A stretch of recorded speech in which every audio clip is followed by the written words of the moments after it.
শেখ হাসিনার অবৈধ সম্পদ অনুসন্ধানে নেমেছে দুদক। সচল হচ্ছে বার্জ মাউন্টেন দুর্নীতির মামলা। 15 জুলাই আপিল বিভাগে শুনানি। সাম্য হত্যার বিচার দাবিতে ঢাকা বিশ্ববিদ্যালয়ের শিক্ষক শিক্ষার্থীদের বিক্ষোভ। উপাচার্যের পদত্যাগের দাবি ছাত্রদলের। মার্চ টু যমুনা ঘোষণা। এই শাহবাগ চত্বর থেকে এই যমুনায় আমরা পদযাত্রা শুরু করি। এই পদযাত্রা রোখার ক্ষমতার কারণে ইশরাককে মেয়র পদে দায়িত্ব বুঝিয়ে দেওয়ার দাবিতে চতুর্থ দিনের মতো বিক্ষোভ। নগর ভবনের প্রধান ফটকে তালা, সব সেবা বন্ধ। আগামী অর্থ বছরে 2,30,000 কোটি টাকা এডিপি চূড়ান্ত। সর্বোচ্চ 25% বরাদ্দ পরিবহন খাতে, শিক্ষায় 12%। রাজস্ব নীতি ও ব্যবস্থাপনা অধ্যাদেশের বৈধতা চ্যালেঞ্জ করে রিট দায়ের। আন্দোলনকারীদের সঙ্গে কাল আলোচনায় বসবেন অর্থ উপদেষ্টা। গণভোটের মাধ্যমে সংস্কার চায় জামায়াত। তত্ত্বাবধায়কের অধীনে জাতীয় ও স্থানীয় নির্বাচন দাবি। আলোচনা করেই হবে জাতন সনদ। এবং গাজায় নেতানিয়াহুর জাতিগত নিধন অব্যাহত। আরও শতাধিক ফিলিস্তিনি নিহত। 30 দিনের যুদ্ধবিরতির প্রস্তাবে হামাসের সম্মতি। সংবাদ সন্ধ্যায় দেখছিলেন। সংবাদ শিরোনাম, সঙ্গে আছে আমি জেসিকা বেদিন। বিস্তারিত। 1.5 দশক পর ক্ষমতাচ্যুত প্রধানমন্ত্রী শেখ হাসিনার বিরুদ্ধে বার্জ মাউন্টেন দুর্নীতি মামলা সচলের উদ্যোগ নিয়েছে দুর্নীতি দমন কমিশন। আগামী 15 জুলাই আপিল বিভাগে এ সংক্রান্ত আবেদনের শুনানি হবে। এদিকে শেখ হাসিনার অবৈধ সম্পদের অনুসন্ধান শুরু করেছে সংস্থাটি। সাবরিনা মজুমদারকে সঙ্গে নিয়ে ফজলে আদিত্যের রিপোর্ট। গণ অভ্যুত্থানের মুখে দেশ ছেড়ে পালানোর পর একের পর এক বেরিয়ে আসছে শেখ হাসিনা দুর্নীতির ফিরিস্তি। ইতিমধ্যে পূর্বাঞ্চলে প্লট জালিয়াতির মামলায় দুদকের চার্জশিট দাখিলের পর গ্রেফতারি পরোয়ানা জারি করেছে আদালত। এবার শেখ হাসিনার অবৈধ সম্পদ অনুসন্ধানে নেমেছে দুদক। এখন অনুসন্ধানকারী দল সম্পদ বিবরণী জমার নোটিশ জারি সহ তার স্থাবর অস্থাবর সম্পদের হিসাব খতিয়ে দেখবে। মৌলভীবাজারে গণশুনানিতে দুদক চেয়ারম্যান আব্দুল মোনেম বলেন, শেখ হাসিনা ও তার পরিবারের বিরুদ্ধে দুর্নীতির মামলা সহ বেশ কয়েকটি অভিযোগের বিষয়ে অনুসন্ধান চলছে। নির্বাচনের সময় তিনি যে সম্পদ বিবরণী দিয়েছেন, তার ট্যাক্সেশনের ট্যাক্স রিটার্নে যে সম্পদ বিবরণী দেওয়া হয়েছে এবং আমরা যা পেয়েছি তার মধ্যে আমরা তুলনামূলক পরীক্ষা করে দেখছি যে তাতে সম্পদের পরিমাণ অনেকাংশে গোপন করা হয়েছে। যে কাজে সেগুলি আমরা মনে করছি একসময় এগুলি মামলা মোকদ্দমার দিকে এগোবে এবং আমরা সেভাবে এগিয়ে যাব। সাবেক প্রধানমন্ত্রী, তার সন্তান এবং তার ভগ্নী এবং তার সন্তান, তাদের বিরুদ্ধে মামলা দায়ের করা হয়েছে এবং আরো একটি বা দুটি মামলা অনুসন্ধানাধীন রয়েছে। এদিকে 2007 সালে 111-এর সময় করা বার্জ মাউন্টেন বা ভাসমান বিদ্যুৎ কেন্দ্র স্থাপনে শেখ হাসিনা সহ 6 জনের বিরুদ্ধে করা দুর্নীতির মামলা সচলের উদ্যোগ নিয়েছে দুদক। 2010 সালে শেখ হাসিনা ক্ষমতা থাকাকালে মামলাটি অবৈধ ঘোষণা করে হাইকোর্ট। রোববার দুদকের আইনজীবীর আবেদনের প্রেক্ষিতে বিচারপতি আশরাফুল ইসলামের নেতৃত্বে আপিল বিভাগ শুনানির জন্য আগামী 15 জুলাই দিন ধার্য করেন। মামলাটা 2007 সালে হাইকোর্ট ডিভিশন কোয়াশ করে দেয়, অর্থাৎ বাতিল করে দেয়। 2010 সালে এই রায়টা হয়। এই রায়টার বিপক্ষে আমরা এখন করেছি, এটা লিভ পিটিশন ফাইল করেছি। এটা আজকে ফিক্স ছিল কোর্টে আজকে 26 নম্বর আইটেম ছিল। তো ওনারা এটা ফুল বেঞ্চ শুনবে, অর্থাৎ 7 জন জজ সাহেব একসাথে বসে এটা শুনবে। এছাড়া বিমানবন্দর উন্নয়নের নামে লুটপাটের অভিযোগে শেখ হাসিনার বিরুদ্ধে আরও একটি মামলা করতে যাচ্ছে দুদক। ফজলে আদিত্য, দেশ TV, Dhaka. BNP chairperson Khaleda জিয়ার বিরুদ্ধে মিথ্যা মামলা দিয়ে হয়রানির অভিযোগে দুদকের সাবেক চেয়ারম্যান হাসান মাসুদ চৌধুরী, সাবেক কমিশনার হাবিবুর রহমান ও আবুল হাসান মঞ্জুর এবং সাবেক সচিব মোখলেসুর রহমানের বিরুদ্ধে মামলা হয়েছে। অভিযোগে বলা হয়, খালেদা জিয়াকে হয়রানি করতে রাজনৈতিক উদ্দেশ্য প্রণোদিতভাবে মিথ্যা মামলা করেন তৎকালীন দুদক কর্মকর্তারা। মামলার আইনজীবী হোসেন আলী খান হাসান বলেন, সরকারি ক্ষমতার অপব্যবহার করে রাজনৈতিক প্রতিপক্ষকে হয়রানি করতে এমন পদক্ষেপ নেওয়া হয় যা আইনের পরিপন্থী।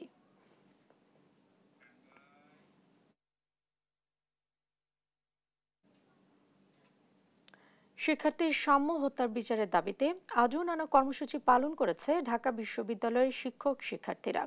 সুষ্ঠু বিচারের লক্ষ্যে দলাদলির ঊর্ধ্বে উঠে সবাইকে ঐক্যবদ্ধ থাকার আহ্বান বিশ্ববিদ্যালয়ের উপাচার্যের। রাজু ভাস্কর্যের পাদদেশে বিক্ষোভ শেষে শাহবাগ থানা ঘেরাও করেন শিক্ষার্থীরা। এদিকে জড়িত বাকি আসামিদের দ্রুত গ্রেফতারের আশ্বাস দিয়েছেন স্বরাষ্ট্র উপদেষ্টা। তন্দ্রা তারুণের রিপোর্ট।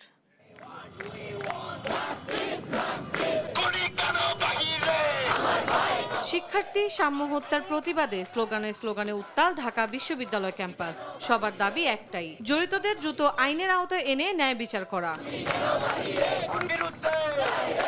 ৪৮ ঘন্টার আলটিমেটাম শেষে রোববার রাজু ভাস্কর্যের পাদদেশে বিক্ষোভ সমাবেশ করেন সাধারণ শিক্ষার্থীরা। তাদের অভিযোগ, ঘটনার প্রায় ৫ দিনেও জানা যায়নি রহস্য, প্রকৃত আসামিরাও ধরাছোঁয়ার বাইরে।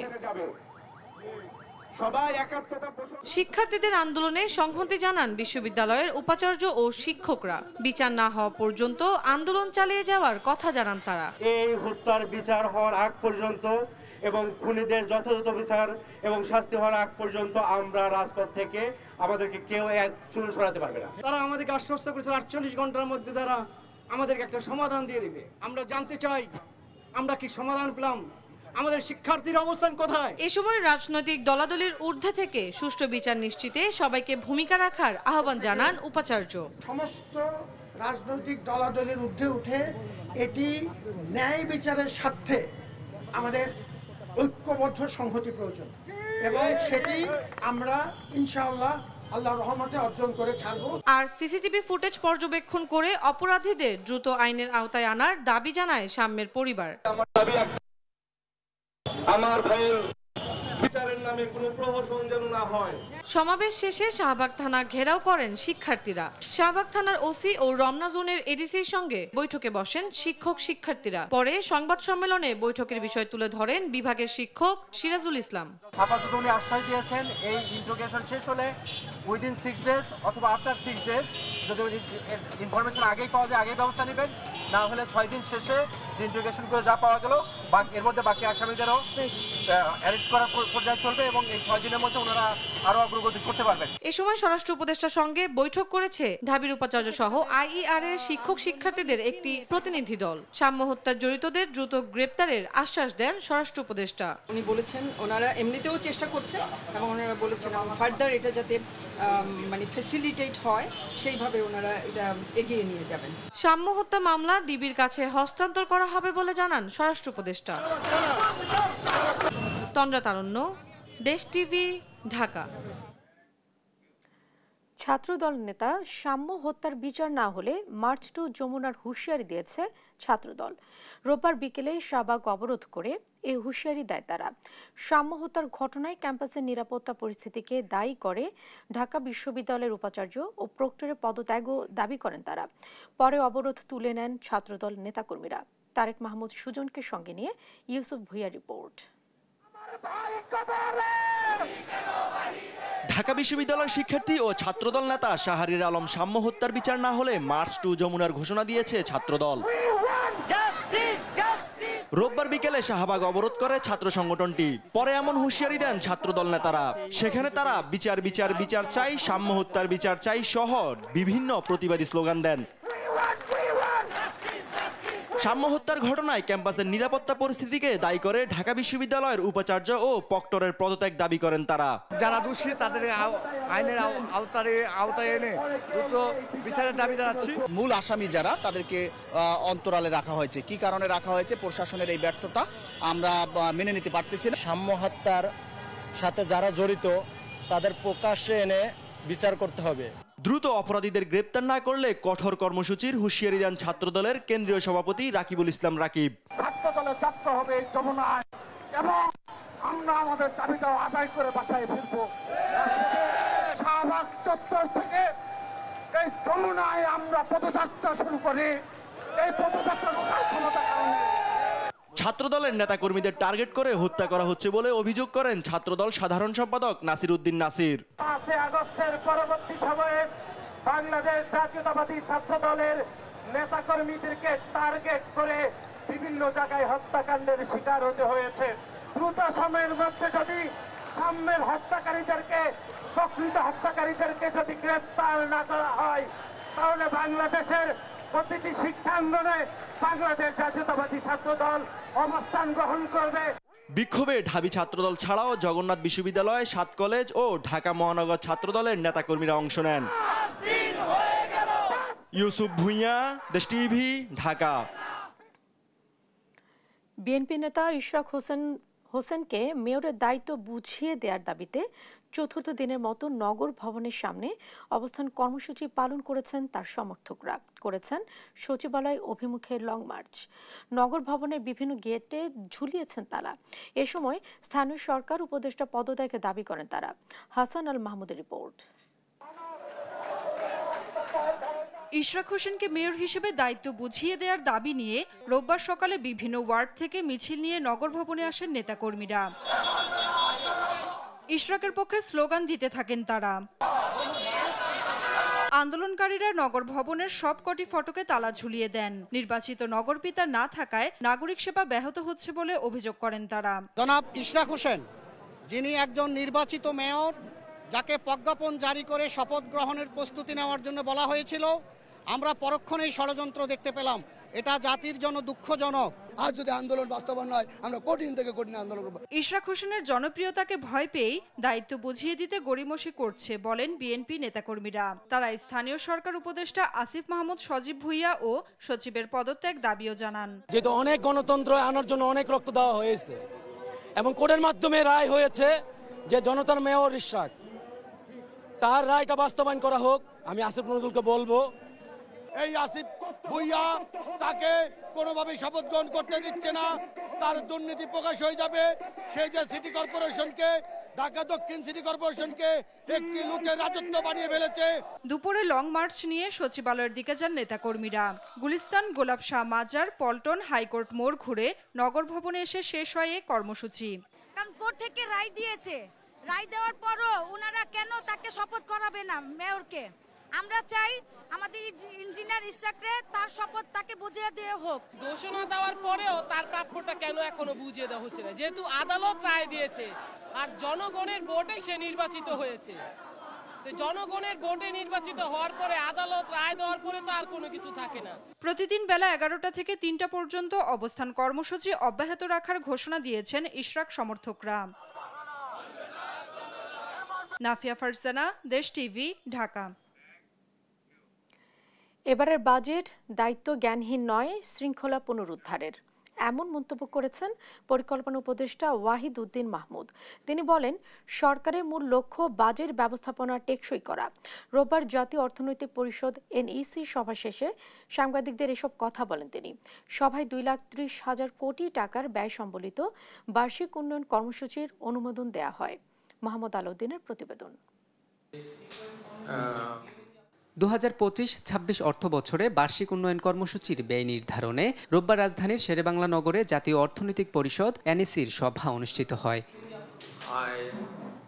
সভায় 2,30,000 কোটি টাকার বার্ষিক উন্নয়ন কর্মসূচির অনুমোদন দেন প্রধান উপদেষ্টা। এর 1,44,000 কোটি টাকা সরকারি তহবিল থেকে এবং বাকি 86,000 কোটি টাকা নেওয়া হবে বৈদেশিক ঋণ থেকে। এবারও বড় 5টি খাতে প্রায় 70% বরাদ্দ দেয়া হয়েছে। পরিবহন ও যোগাযোগ খাতে বরাদ্দ দেয়া হয়েছে 58,973 কোটি 39 লাখ টাকা, বিদ্যুৎ ও জ্বালানি খাতে 32,392 কোটি 26 লাখ, শিক্ষায় 28,557 কোটি, গৃহায়নে 22,776 কোটি 40 লাখ ও স্বাস্থ্যে বরাদ্দ দেয়া হয়েছে 18,148 কোটি 14 লাখ টাকা। সভা শেষে এবারের বাজেট নিয়ে কথা বলেন পরিকল্পনা উপদেষ্টা ওয়াহিদ উদ্দিন মাহমুদ। আমি বলবো যে এবারের বাজেট যেমন শৃঙ্খলা পুনরুদ্ধারের বাজেট, এটা কোনো দায়িত্ব জ্ঞানহীন বাজেট হবে না। এখানে এমন ব্যয় থাকবে না যেটা সাময়িকভাবে মনে হবে জনতুষ্টির, কিন্তু আসলে পরে এর দায় গিয়ে পড়বে পরবর্তী বাজেটের, আরো পরের বছরের বাজেটের উপর। নতুন করে কোনো মেগা প্রকল্প হাতে নেওয়া হচ্ছে না, আগে চলমান প্রকল্পগুলো শেষ করার কথা বলেন পরিকল্পনা উপদেষ্টা ওয়াহিদ উদ্দিন মাহমুদ। মোহাম্মদ আলাউদ্দিন, দেশ টিভি, ঢাকা। বিদ্যমান কাঠামো পুনর্গঠন করে রাজস্ব নীতি ও রাজস্ব ব্যবস্থাপনা বিভাগ নামে দুটি আলাদা বিভাগ প্রতিষ্ঠার জন্য জারি করা অধ্যাদেশটির বৈধতা নিয়ে আদালতে রিট করা হয়েছে। অন্যদিকে এনবিআর সংস্কার ঐক্য পরিষদের সংবাদ সম্মেলনে উপকমিশনার সঞ্জিদা খানম বলেন, রিটের সঙ্গে এনবিআর সংস্কার ঐক্য পরিষদের কোনো সম্পৃক্ততা নেই। এদিকে সোমবার বিকেলে আন্দোলনকারীদের সঙ্গে বৈঠকে বসবেন অর্থ উপদেষ্টা। শিউলি রায় রিপোর্ট। সম্প্রতি জারি করা রাজস্ব নীতি ও রাজস্ব ব্যবস্থাপনা অধ্যাদেশে বলা হয়েছে, রাজস্ব নীতি বিভাগ কর আইন প্রয়োগ ও কর আদায় পরিস্থিতি পর্যবেক্ষণ করবে, আর রাজস্ব ব্যবস্থাপনা বিভাগ করবে কর আদায়ের কাজ। রোববার অধ্যাদেশটির বৈধতা নিয়ে রিট করেছেন সুপ্রিম কোর্টের আইনজীবী জুয়েল আজাদ। তিনি বলেন, রুল বিচারাধীন অবস্থায় ওই অধ্যাদেশের কার্যক্রম স্থগিত চাওয়া হয়েছে রিটে। আইন সচিব ও অর্থ সচিবকে রিটের বিবাদী করা হয়েছে। আমরা আমাদের রিটের মধ্যে আমরা পার্টি করেছি ফাইন্যান্স মিনিস্ট্রিকে এবং পাশাপাশি ল মিনিস্ট্রিকে। আমরা জানতে চেয়েছি তাদের এই অবৈধ অধ্যাদেশটা যেটা রাতে পাশ করা হয়েছে কেন বাতিল ঘোষণা করা হবে না। এদিকে রাজধানী আগারগাঁয়ে রাজস্ব ভবনে বিকেলে সংবাদ সম্মেলনে উপকমিশনার সানজিদা খানম বলেন, রিটের সাথে এনবিআর সংস্কার ঐক্য পরিষদের কোনো সম্পৃক্ততা নেই। প্রণীত রাজস্ব অধ্যাদেশ বিষয়ে যে রিটটি হয়েছে এর সাথে এনবিআর সংস্কার ঐক্য পরিষদের কোনো ধরনের সংশ্লিষ্টতা নেই। সোমবার বিকেলে আন্দোলনকারী কর্মকর্তা কর্মচারীদের সঙ্গে আলোচনা করতে রাজি হয়েছেন অর্থ উপদেষ্টা ডক্টর সালেউদ্দিন আহমেদ। শিউলি রায়, দেশ টিভি, ঢাকা। গণভোটের মাধ্যমে সংস্কার চায় জামায়াতে ইসলামী, সেই সঙ্গে তত্ত্বাবধায়ক সরকারের অধীনে জাতীয় ও স্থানীয় নির্বাচনও চায় দলটি। জাতীয় ঐকমত্য কমিশনের সঙ্গে বৈঠকে এসব প্রস্তাবনা তুলে ধরেন দলটির নেতারা। আর কমিশনের সহসভাপতি ডক্টর আলী রিয়াজ বলেন, সংস্কার প্রস্তাবনার যেসব বিষয়ে রাজনৈতিক দলগুলোর ভিন্ন মত রয়েছে, পর্যায়ক্রমে সেসব বিষয়েও একমত হওয়া সম্ভব। আলিমুজ্জামান সাফওয়ানকে সঙ্গে নিয়ে আরো জানাচ্ছেন নাফিয়া ফারজানা। সংস্কার প্রশ্নে ঐক্যমত্য তৈরির লক্ষ্যে জামায়াতে ইসলামীর সঙ্গে আবারও আলোচনায় বসেছে জাতীয় ঐক্যমত্য কমিশন। রোববার সকাল থেকে জাতীয় সংসদের এলডি হলে দলটির সঙ্গে কমিশনের আলোচনা শুরু হয়। আজই রাজনৈতিক দলগুলোর প্রাথমিক আলোচনা শেষ হতে পারে। দ্বিতীয় দফায় আলোচনায় বসার আগে ভোটের সুস্পষ্ট টাইমলাইন না থাকায় রাজনৈতিক দলগুলোর ভেতর অস্থিরতা দেখা যাচ্ছে বলে মন্তব্য করেছেন জামায়াতের নায়েবে আমির ডাক্তার সৈয়দ আব্দুল্লাহ মোহাম্মদ তাহের। বহিঃপ্রকাশে হচ্ছে নানামুখী এ সমস্ত আনরেস্ট তৈরি করার একটি প্রক্রিয়া। আমরা এই ধরনের ষড়যন্ত্র নিন্দা করছি এবং এই সরকারের প্রতি আমাদের অনুরোধ থাকবে তারা যেন আরো দৃঢ়তার সাথে এবং সঠিকতার সাথে পরিস্থিতিকে মোকাবেলা করে। সমস্ত পজিটিভ কাজে আমাদের সমর্থন থাকবে। আর ঐক্যমত্য কমিশনের সহসভাপতি ডক্টর আলী রিয়াজ বলেন, সংস্কার নিয়ে রাজনৈতিক দলগুলোর যেসব বিষয়ে ভিন্নমত রয়েছে সেসবেও ঐক্যমত্যে পৌঁছানো সম্ভব। যে সমস্ত জায়গার মতো ভিন্নতা আছে, ভিন্নমত আছে, ঐক্যমত্য তৈরি হচ্ছে না, সেগুলোর ব্যাপারেও আমরা অগ্রসর হতে পারব। অন্যান্য রাজনৈতিক শক্তিগুলো, সামাজিক শক্তিগুলোর দায়িত্ব, সকলেই আন্তরিক, সকলেই চান এবং আমরা বিশ্বাস করি সকলের প্রচেষ্টা নিঃসন্দেহে সফল হবে। ঐক্যমত্য শুধু কমিশনের কাজ নয়, সব রাজনৈতিক শক্তিও এগিয়ে আসবে, আশা প্রকাশ করেন আলী রিয়াজ। নাফিয়া ফারজানা, দেশ টিভি, ঢাকা। বাংলাদেশ আদৌ গণতান্ত্রিক প্রক্রিয়ায় যাবে কিনা তা নিয়ে শঙ্কা জানিয়েছেন বিএনপির স্থায়ী কমিটির সদস্য আমির খসরু মাহমুদ চৌধুরী। বলেন, যত দিন যাচ্ছে জাতির সংখ্যা তত বাড়ছে। রোববার এক ব্রিফিংয়ে তিনি আরো বলেন, নির্বাচন ডিসেম্বর পর্যন্ত যাওয়ার কোনো কারণ নেই। যে কয়টা বিষয়ে ঐক্যমত্য হয়েছে সেগুলো জানিয়ে রোডম্যাপ দিলেই হয়। তিনি আরো বলেন, বিগত সরকারের সময়ে জুলুম নির্যাতনে অংশ নেয়নি, দুর্নীতিবাজ নয়, সামাজিকভাবে গ্রহণযোগ্য যে কেউ বিএনপিতে আসতে পারে। সহনশীল ও পরস্পরের প্রতি শ্রদ্ধাশীল রাজনীতি চায় বিএনপি। এটা একটা ট্রানজিশন গভর্নমেন্ট, এটা একটা স্টপ গ্যাপ গভর্নমেন্ট, যাদের মূল দায়িত্ব ছিল গণতন্ত্রের পথে দেশকে ফিরিয়ে দেওয়ার জন্য সমস্ত ব্যবস্থার মাধ্যমে, নির্বাচনের মাধ্যমে একটি গণতান্ত্রিক সরকারকে তাদের শান্তিপূর্ণভাবে ক্ষমতা হস্তান্তর করা। তার কোনো লক্ষণ দেখতে পাচ্ছি না আমরা এখানে।